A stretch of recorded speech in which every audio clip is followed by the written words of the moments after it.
दोस्तों, बहुत समय पहले की बात है। किसी नगरी में एक युवक रहा करता था। वह युवक बहुत ही शर्मिला था। वह इतना शर्मिला था कि जब भी उसके सामने कोई नया व्यक्ति आ खड़ा होता तो वह उससे बात तक नहीं करता था। यहाँ तक कि जिन्हें वह जानता था, पहचानता था, उनसे भी बात करने में उसे बहुत शर्म आया करती थी। उसे यह समझ नहीं आ रहा था कि वह अपनी इस समस्या से किस तरह से छुटकारा पाए। उसके घर वाले भी अब उसकी इस समस्या को लेकर बहुत चिंतित रहने लगे थे। वे सोचते थे इसका क्या होगा, या अपने जीवन में कुछ कर पाएगा भी या नहीं। उसके मन में बहुत कुछ चल रहा था। उसके मन में विचारों के तूफान उठ रहे थे। वह सबसे बहुत कुछ कहना चाहता था, लेकिन अपनी इस आदत के कारण वह किसी से कुछ नहीं कह पा रहा था। वह अंदर ही अंदर घुटता जा रहा था। सारे विचार, सारी बातें उसके मन में ही दबी पड़ी थी, लेकिन कभी भी वह किसी से भी अपने मन की बात नहीं बताता था। यहाँ तक कि वह अपने माता पिता के सामने भी ठीक से बात नहीं कर पाता था। केवल उसके कुछ मित्र थे जिनसे वह अपने मन की बात कर पाता था। जब भी वह किसी बात का जवाब देता तो लोग उसकी हंसी उड़ाते, उसका मजाक बनाते। इस समस्या के कारण अब उसके पिता भी अत्यधिक चिंतित रहने लगे थे। वह चाहते थे कि उनका बेटा भी दूसरों के सामने अपने मन की बात रख सके। एक दिन जब अपने उस बेटे को दूसरों के सामने शर्मिंदा होते हुए देख रहे थे, तभी उन्हें बहुत क्रोध आया और वह अपने बेटे को खरी खोटी सुनाने लगे। उन्होंने उसे इतना डांट दिया कि वह युवा लड़का वहां से बिना कुछ कहे चला गया। शाम हो चुकी थी और अब तक घर नहीं लौटा था। माता और पिता दोनों बड़े ही चिंतित थे। वे अपने बेटे को वापस घर पर देखना चाहते थे, लेकिन युवा लड़का तो भागते भागते पहाड़ की चोटी पर जा पहुंचा था। वह वहां से नीचे की ओर झांक रहा था और ईश्वर से कह रहा था, हे भगवान, आपने मुझे ऐसा क्यों बनाया? लोग मेरा मजाक उड़ाते हैं, लोग मेरी हंसी उड़ाते हैं। जब मैं इस दुनिया में अपने मन की बात रख नहीं सकता, मैं किसी से कुछ कह ही नहीं सकता, तो फिर मैं इस जीवन को जीकर क्या करूँगा? इसलिए मैं तेरे पास आ रहा हूँ। इतना कहकर जैसे ही वह कूदने की तैयारी कर रहा था कि तभी पीछे से आवाज सुनाई पड़ी, बेटा, जान देना तो बहुत आसान है, लेकिन इस जान को तुम वापस नहीं कर सकोगे। जैसे ही यह आवाज उसके कानों में पड़ी, वह पीछे मुड़कर देखने लगा। उसने जैसे ही पीछे मुड़कर देखा, उसने पाया कि एक बौद्ध भिक्षु उसके पीछे खड़े हैं। उन्हें देखकर वह डर सा गया और अपने पांव पीछे खींच लिए और चुपचाप वहां पर खड़ा हो गया। अपनी आदत के कारण वह उनसे कुछ कह नहीं पा रहा था। तभी बौद्ध भिक्षु उस युवक से कहते हैं, बेटा, क्या बात है? आखिर तुम यहाँ पर क्या कर रहे हो और तुम अपने इस जीवन को क्यों समाप्त करना चाहते हो? यह अनमोल जीवन बहुत कम लोगों को नसीब होता है। वह युवक कहता है, नहीं नहीं, कुछ नहीं, मैं तो बस यहाँ पर खड़ा होकर देख रहा था। तभी बौद्ध भिक्षु उस युवक से कहते हैं, बेटा, मैं जानता हूँ कि तुम यहाँ पर क्या करने आए थे। तुम मुझसे कुछ नहीं छुपा सकते, लेकिन मैं चाहता हूँ कि तुम अपनी समस्या मुझे खुद बताओ, तभी मैं उसका समाधान तुम्हें बता पाऊंगा, वरना मैं कुछ नहीं कर सकूंगा। इसका जवाब देते हुए युवक उन बौद्ध भिक्षु से कहता, नहीं नहीं, मैं ठीक हूँ, आप जाइए। इस पर बौद्ध भिक्षु पीछे की और मुड़े और अपने मार्ग में आगे बढ़ने लगे। वह युवक वहीं पर खड़ा होकर यह सब देख रहा था। जैसे ही वह कुछ दूर पहुँचे, तभी उस युवक ने जोर से आवाज लगाई, हे गुरुदेव, मेरी समस्या बहुत बड़ी है, क्या आप उसका समाधान कर सकेंगे? क्या आप मुझे उसका समाधान दे सकेंगे? यह सुनकर बौद्ध भिक्षु वहीं पर खड़े हो गए। पीछे मुड़कर उन्होंने उस युवक की बात का जवाब देते हुए कहा, बेटा, इस दुनिया में कोई भी ऐसी समस्या नहीं है जिसका कोई समाधान ना हो। यदि तुम मुझे अपनी समस्या बताओगे तो मैं उसका समाधान अवश्य करूँगा। तभी वह युवक कहता है, गुरुवर मैं शर्मिला हूँ, जिस कारण मैं किसी से कोई बात नहीं कर पाता, यहाँ तक कि मैं अपने मन की बात भी किसी को नहीं बता पाता। जब भी मैं किसी से बात करने की कोशिश करता हूँ तो लोग मेरा मजाक बनाते हैं, मेरी हंसी उड़ाते हैं, मैं उनका जवाब नहीं दे पाता। मैं लोगों की तरह चालाक बनना चाहता हूँ, लोगों की तरह बातों का जवाब देना चाहता हूँ। उन भिक्षु ने उस युवक की सारी बातें ध्यानपूर्वक सुनी और फिर जवाब देते हुए कहते हैं, बेटा जरूरत से ज्यादा शर्मिला होना, इसका अर्थ यह है कि तुम्हारे अंदर कोई डर है जिसे तुम पहचान नहीं पा रहे, जिस कारण उसका समाधान करने में भी असमर्थ हो। शर्म करना अलग बात है और डरना अलग। जब हमारे भीतर डर होता है तब हम कहीं भी किसी से भी कोई भी बात नहीं कर सकते। हमें चारों तरफ केवल डर ही नजर आता है और हम हर जगह से डरते ही रहते हैं, लेकिन इसे शर्माना नहीं कहते। शर्म तो बस एक हद तक तुम्हें चुप रख सकता है। बेटा तुम्हें सबसे अधिक किससे शर्म आती है? युवक इसका जवाब देते हुए कहता है, गुरुवर मुझे अपने पिता से बात करने में बहुत शर्म आती है, मैं उनके सामने कुछ बोल ही नहीं पाता।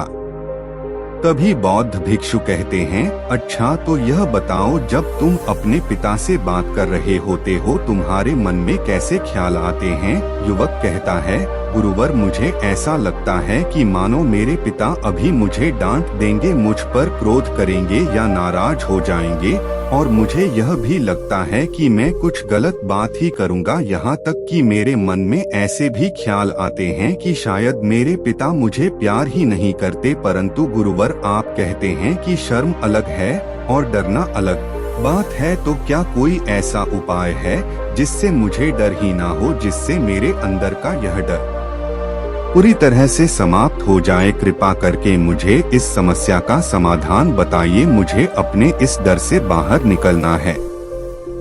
मुझे लोगों की तरह अपने इस जीवन को खुलकर जीना है। उस युवक की ये सारी बातें सुनकर बौद्ध भिक्षु उस युवक से कहते हैं, जाओ और अपने पिता से कहो कि मुझे कुछ काम करना है और उसके लिए मुझे आपसे कुछ धन चाहिए। यदि तुम उनसे धन मांगने में कामयाब हो गए तो मैं तुम्हें तुम्हारी समस्या का समाधान अवश्य बताऊंगा। वह युवक काफी घबरा गया। उसने उन गुरुवर से कहा, हे गुरुवर मुझे यह कार्य मत दीजिए, मैं उनसे कुछ नहीं बोल पाता, उनके सामने तो मेरी बोलती तक बंद हो जाती है, मैं उनसे धन भला कैसे मांगूंगा? यह बात सुनकर बौद्ध भिक्षु कहते हैं, तब तो तुम्हारी समस्या का कोई भी समाधान नहीं है और ना ही तुम कभी भी अपने जीवन को खुलकर जी पाओगे। यह बात सुनकर युवक उन भिक्षु से कहता है, गुरुवर ऐसा ना कहें, कृपा करके मुझे कोई और कार्य बताइए। बौद्ध भिक्षु युवक से कहते हैं, बेटा यदि तुम्हें अपने अंदर के डर को समाप्त करना है तो पहले तुम्हें मेरा यह कार्य करना होगा जो मैंने तुम्हें कहा है। वह युवक कहता है, ठीक है, यदि आप चाहते हैं कि मैं इस कार्य को करूं तो मैं इसे करने का पूरा प्रयास करूंगा। इतना कहकर वह युवक अपने घर लौट जाता है। उसे देखकर उसके माता पिता बहुत खुश हो जाते हैं और वह युवक अपने पिता से डरते डरते कहता है, पिताजी मुझे आपसे कुछ बात कहनी है। इस पर उसके पिता कहते हैं, बोलो क्या बात है? युवक कहता है, पिताजी मैं कुछ काम करना चाहता हूँ और उसके लिए मुझे आपसे कुछ धन चाहिए, क्या आप मुझे कुछ धन दे सकते हैं? इतना सुनकर युवक के पिता ने उसकी ओर ध्यान से देखा। काफी देर देखने के बाद वह खुशी से झूम उठे और तुरंत ही उन्होंने कुछ धन अपने पुत्र के हाथों पर रख दिया और कहने लगा, बेटा इतना धन काफी है या तुम्हें और चाहिए? इसके जवाब में वह युवक अपने पिता से कहता है, नहीं नहीं पिताजी इतना काफी है, मैं इतने से काम चला लूंगा। वह युवक धन को लेकर तुरंत दौड़ा दौड़ा उन बौद्ध भिक्षु के पास लौटा। कहता है, गुरुवर जैसा आपने कहा था मैं धन लेकर आपके पास आ चुका हूँ, मैंने अपने पिता से धन मांग लिया है, अब मुझे आप मेरी समस्या का समाधान बताओ। तभी बौद्ध भिक्षु युवक से कहते हैं, अरे इतनी जल्दी क्या है, अभी तो तुम्हें मेरे लिए एक और काम करना है, तभी मैं तुम्हें तुम्हारी समस्या का समाधान अवश्य बताऊंगा। और यदि तुम मेरे लिए इस कार्य को पूरा नहीं कर सके तो मैं तुम्हें कभी भी तुम्हारी समस्या का समाधान नहीं बताने वाला। वह युवक एक बार फिर से काफी देर सोच विचार कर उन बौद्ध भिक्षु से कहता है, अच्छा ठीक है, बताइए अब मुझे क्या करना है। इसके जवाब में बौद्ध भिक्षु युवक से कहते हैं, जाओ इस धन को वापस अपने पिता को लौटा दो और साथ साथ यह भी कहना कि पिताजी मैं अभी काम नहीं करना चाहता, लेकिन जब समय आएगा तो मैं आपसे यह धन वापस ले लूंगा, अपना काम पूरा करूंगा। यह बात सुनकर युवक एक बार फिर से ऊपर से नीचे तक पूरी तरह से कांप गया और कहने लगा, गुरुवर आप मुझे कोई और काम सौंप दीजिए, मैं उसे जरूर करूंगा, लेकिन अब यदि मैं धन लेकर उनके पास वापस गया तो वह क्या सोचेंगे मेरे बारे में। मैं तो उनके सामने शर्मिंदा हो जाऊंगा, इसलिए गुरुवर कृपया करके मुझे कोई और काम दे दीजिए। तभी बौद्ध भिक्षु युवक से कहते हैं, बेटा जो काम मैंने तुम्हें सौंपा है तुम्हें इस कार्य को पूरा करना होगा, अन्यथा तुम्हारी समस्या का समाधान मैं तुम्हें नहीं बताने वाला। काफी देर सोच विचार करने के बाद वह उन बौद्ध भिक्षु से कहता है, ठीक है गुरुवर मैं वापस जाता हूँ और यह धन लौटाकर मैं अभी आता हूँ। वह तुरंत दौड़ा दौड़ा अपने पिता के पास वापस लौटा। उसने अपने पिता से कहा, पिताजी मैं यह धन अभी नहीं लेना चाहता, अभी यह धन आप वापस ले लीजिए, जब मुझे कोई काम पड़ेगा तो मैं आपसे यह धन वापस ले लूंगा। उसके पिता ने युवक की तरफ घूर घूर कर काफी देर तक देखा और फिर मुस्कुराते हुए कहने लगे, बेटा मैं समझता हूँ कि किसी भी काम को शुरू करने से पहले हमें उसके बारे में जानकारी इकट्ठा करनी चाहिए। उसके बारे में समझना जरूरी है, कब क्या कैसे और कब तक करना है, इसके बारे में भी हमें जानकारी लेनी जरूरी है। कोई भी काम ऐसे ही नहीं शुरू किया जा सकता, उसमें हम सफल होंगे या फिर नहीं इसका भी अनुमान हमें लगाना पड़ता है। और जब हम इन सभी के बारे में सही जानकारी प्राप्त कर लेते हैं तभी हमें धन लगाना चाहिए। मुझे बहुत खुशी है कि तुमने यह सही निर्णय लिया है। जब तुम्हें यह समझ में आ जाए कि जो कार्य तुम करने जा रहे हो वह तुम्हारे लिए उचित है, मैं तुम्हें यह धन वापस दे दूंगा। युवक अपने पिता से यह सारी बातें सुनकर मन ही मन खुश था। उसने यह तो उम्मीद तक नहीं की थी कि उसके पिता हंसकर उसे इस तरह से सारी बातें समझाएंगे। वह मन ही मन यह सोच ही रहा था कि तभी उसके पिताजी उसके करीब आए और अपने युवा बेटे को गले से लगा लिया। जैसे ही उसके पिता ने युवक को गले से लगाया उसको बहुत अच्छा महसूस हुआ। उसका आत्मविश्वास, उसका हौसला और बढ़ता गया। उसके बाद युवक वापस गुरु के पास लौटा और कहने लगा, गुरुवर जैसा आपने कहा था मैंने बिल्कुल वैसा ही किया है। मैंने धन अपने पिता को वापस कर दिया है। अब तो कृपया करके मुझे मेरी समस्या का समाधान बता दीजिए। तभी बौद्ध भिक्षु युवक की तरफ देखकर मुस्कुराते हैं और कहते हैं, बेटा इतनी जल्दी क्या है, अभी तो तुम्हें मेरे लिए एक और काम करना ही पड़ेगा। वह युवक कहता है, महाराज आप आखिर मुझे बार बार इस तरह से काम क्यों करवा रहे हैं? क्या आपके पास मेरी समस्या का कोई समाधान नहीं है? कहीं आप मुझे बेवकूफ तो नहीं बना रहे, जिस तरह से लोग मुझे बेवकूफ बनाते हैं? क्या आप भी मेरे साथ वही तो नहीं कर रहे? आपने कहा जाओ अपने पिता से पैसे मांग कर लाओ, मैं पैसे मांग कर लाया। आपने फिर कहा जाओ यह पैसे अपने पिता को लौटा कर आओ, मैंने आपके कहे अनुसार बिल्कुल वैसा ही किया और अब आप कह रहे हैं कि मैं आपके लिए एक और काम करूं। नहीं, ये मुझसे नहीं होगा। तभी बौद्ध भिक्षु युवक की तरफ देखकर मुस्कुराते हैं और कहते हैं, बेटा बस यह आखिरी काम है और यह बहुत सरल भी है। तुम जैसे ही इस कार्य को पूरा करोगे मैं तुम्हें वचन देता हूँ कि मैं तुम्हारी समस्या का समाधान तुम्हें अवश्य बताऊंगा।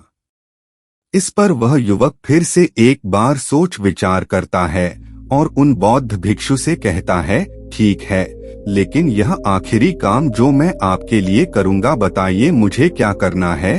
तभी बौद्ध भिक्षु एक मूर्ति निकालकर युवक के हाथ में थमा देते हैं। वह मूर्ति दिखने में बहुत ही साधारण सी थी, लेकिन वह बौद्ध भिक्षु युवक से कहते हैं, बेटा तुम्हें इसे बाजार में ले जाना है, इसे बेचना है और इसके बदले में तुम्हें 100 सोने के सिक्के लेकर आने हैं। जब तुम यह करने में सफल हो जाओगे, तभी मैं तुम्हें तुम्हारी समस्या का समाधान तुम्हें बता पाऊंगा। वह युवक उस मूर्ति को अपने हाथ में लेकर बड़े ही गौर से देखता है और उन बौद्ध भिक्षु से कहता है, हे गुरुवर, यह तो बड़ी ही साधारण सी मूर्ति लग रही है, मानो मिट्टी की बनाई गई हो। इसके लिए भला 100 सोने के सिक्के मुझे कौन देगा? इसके 1 या 2 सोने के सिक्के मिल जाएं, वही बहुत है। तभी बौद्ध भिक्षु युवक से कहते हैं, बेटा मैंने जो तुम्हें काम सौंपा है, यदि तुम उसे पूरा करोगे तभी तुम्हें तुम्हारी समस्या का समाधान मिल पाएगा, अन्यथा तुम चाहो तो अपने घर लौट सकते हो, फिर से वही अपने पुराने जीवन में जहां लोग तुम्हारा मजाक बनाते हैं, लोग तुम्हें सताते हैं। मैं तुम्हें यहाँ अपने डर को निकालने में तुम्हारी मदद कर रहा हूँ। तुम मेरे यहाँ काम करके अपने डर को धीरे धीरे भगा पाओगे। मेरे इस काम को पूरा कर दो, तुम्हें सब समझ आ जाएगा।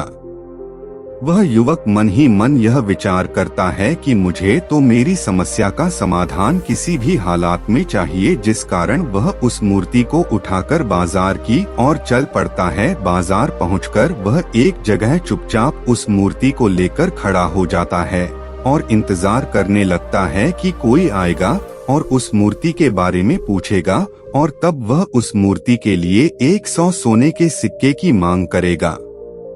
देखते ही देखते काफी समय बीत गया, लेकिन अभी तक उसके पास कोई भी व्यक्ति नहीं आया था। उसने आसपास देखा तो लोग चिल्ला चिल्ला कर अपने सामान को बेच रहे थे, जोर जोर से आवाज लगा रहे थे। उसने भी सोचा, यदि मुझे अपनी इस मूर्ति को बेचना है तो मुझे भी जोर जोर से आवाज लगानी होगी। उस युवक ने चिल्लाना शुरू किया, लेकिन इतनी जोर से नहीं चिल्ला पा रहा था। उसकी आवाज उसे खुद तक सुनने नहीं पड़ रही थी, तो भला उसकी आवाज को दूसरे कैसे सुनते, जिस कारण उससे कोई भी व्यक्ति खरीदने के लिए तैयार नहीं था।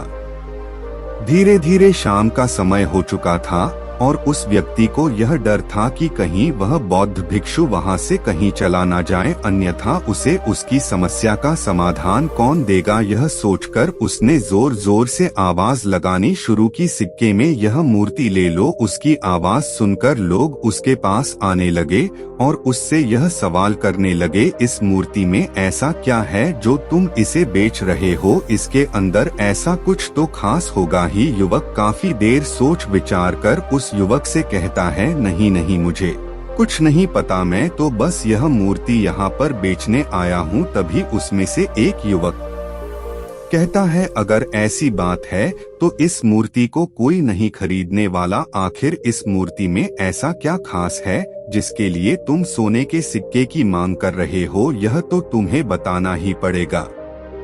वह निराश हो गया, उसे कुछ समझ नहीं आ रहा था कि वह क्या करे। तभी बाजार में उसने देखा कि कुछ लोग अपने सामान की खासियत बता रहे हैं, बेचने के लिए उसकी खास खास बातें लोगों को समझा रहे हैं। यह देखकर उसने भी सोचा कि मुझे भी इस मूर्ति की कुछ खासियत लोगों को बतानी होगी। उसने फिर एक बार जोर जोर से आवाज लगानी शुरू की, समस्या का समाधान निकालने वाली मेरे गुरु की इकलौती मूर्ति, जो इस दुनिया में केवल एक ही है, जिसके पास भी यह मूर्ति होगी उसके घर में कोई समस्या नहीं होगी। यह मूर्ति उस समस्या का समाधान तुम्हें अवश्य बताएगी। ये सुनकर लोग उसके पास पहुंचने लगे और उससे यह सवाल करने लगे, क्या सच में यह सभी समस्याओं का समाधान करती है? इसका जवाब देते हुए युवक कहता है, हाँ। इतना सुनने के बाद अब वही एक मूर्ति सबको चाहिए थी। उस मूर्ति के दाम लगने लगे, कोई उसे 200 सोने के सिक्के तो कोई 400, कोई 600-700 तो कोई 1000 सोने के सिक्के देने के लिए तैयार था। जैसे जैसे लोगों को पता चल रहा था कि यह मूर्ति लोगों की समस्या का समाधान करती है, लोग उसे किसी भी कीमत पर खरीदने के लिए तैयार हो गए थे। अब वह युवक भी आत्मविश्वास के साथ और जोर से चिल्ला रहा था, लोगों को उस मूर्ति के बारे में समझा रहा था, बता रहा था। अब उसके मन में कोई डर नहीं था, वह लोगों को उस मूर्ति के बारे में पूरे आत्मविश्वास के साथ बिना घबराए मूर्ति की खासियत बताने में लगा हुआ था, जिस कारण लोग उस पर भरोसा कर रहे थे। वह भरोसा लोगों की नजरों में नजर भी आ रहा था। जैसे जैसे अंधेरा होता गया, लेकिन लोगों की भीड़ मानो कम होने का नाम ही नहीं ले रही थी। लोग उस मूर्ति को खरीदना चाहते थे। युवक ने जोर से आवाज लगाई कि मुझे क्षमा करें, यह मेरे गुरु की मूर्ति है और मैं इसे बेचना नहीं चाहता। इतना कहकर वह युवक उस मूर्ति को लेकर वापस खाली हाथ लौट आया और उन गुरुवर के पास पहुंचा और उन गुरुवर से कहने लगा, हे गुरुदेव, आपका बहुत बहुत धन्यवाद। इस मूर्ति ने मेरी समस्या का समाधान कर दिया। मुझे समझ में आ गया कि मेरी क्या समस्या थी। हालांकि मैं इसे बेचकर सोने के सिक्के तो आपके लिए नहीं ला पाया, लेकिन मुझे मेरी समस्या का समाधान अवश्य मिल गया। आपका बहुत बहुत धन्यवाद।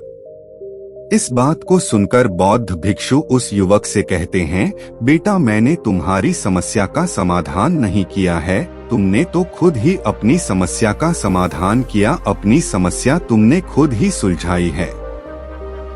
तुम्हारे मन में हजारों सवाल थे, मैं यह करूँगा तो लोग क्या कहेंगे, मेरे बारे में क्या सोचेंगे, यदि मैं अपना मुंह खोलूंगा तो लोग मेरे पर हंसेंगे, यदि मैंने मुंह खोला तो मैं कुछ गलत ही करूंगा। ऐसे कई सारे विचार तुम्हारे मन में थे, ऐसे कई सारे डर तुमने अपने मन में पाल रखे थे। लेकिन जब इस मूर्ति को बेचने के दौरान तुमने उन हजारों लोगों का सामना किया, उनके सामने खुलकर अपनी बात रखी, उनके सामने खुलकर वह कहा जो तुम्हें कहना था, तो तुम्हारे मन का डर खुद समाप्त हो गया। जिसे तुम शर्माना कहते थे, वो अपने आप ही तुम्हारे भीतर से कहीं गायब हो गया। युवक अपने गुरु की यह बात सुनकर गुरुवर से कहता है, गुरुवर, आप सही कहते हैं, आपने आज मेरे मन में वो विश्वास जगा दिया है जिससे मैं अब अपने जीवन में कुछ भी हासिल कर सकता हूँ। आपका बहुत बहुत धन्यवाद। डर को धीरे धीरे खत्म करने से ना ही आपको शर्म आएगी और ना ही डर लगेगा, और जब आपके भीतर का डर हमेशा के लिए समाप्त हो जाएगा तो आप अपने जीवन में जो भी कुछ करना चाहते हैं, जो भी कुछ पाना चाहते हैं, उसका रास्ता आपके लिए पूरी तरह से साफ हो जाएगा और आप अपने मार्ग पर तेजी से आगे की ओर बढ़ने